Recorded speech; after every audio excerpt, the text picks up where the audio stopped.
Алейкум, дорогие братья и сестры.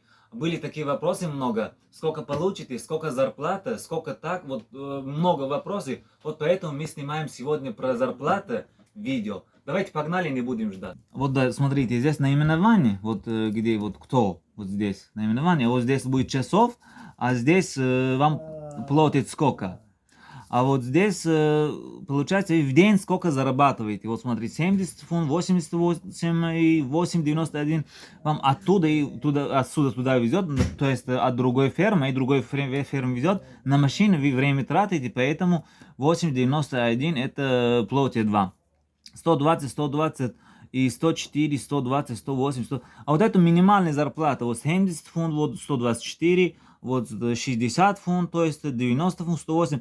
Это минимальные зарплаты люди, которые зарабатывают ферма, вот в день. А есть еще по 200 фунт зарабатывают больше, по 250 зарабатывают, ну разные. То есть от этого вот в неделю вы вот так зарабатываете, если каждый день вот такой зарплаты. В неделю вам снимают 58 фунт за жилье и еще там сколько, 13%, 17% налог, еще там 13% будет страховка снимать. Вот все видели со своими глазами. Вот смотрите, здесь Варфел, ну то есть компания, которая вам дает работать.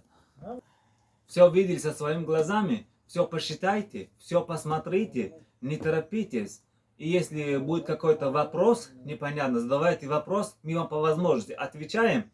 Вот смотрите сами, вот сколько вы зарабатываете в месяц, если вы придете, посчитайте средний, больше, меньше не надо. Вот стоит ли вам приехать в Великобританию работать или нет? Вот смотрите, сейчас 1 фунт и там 120 рублей или 100 рублей стоит. Все, салам алейкум, рахматуллахи баракатуху.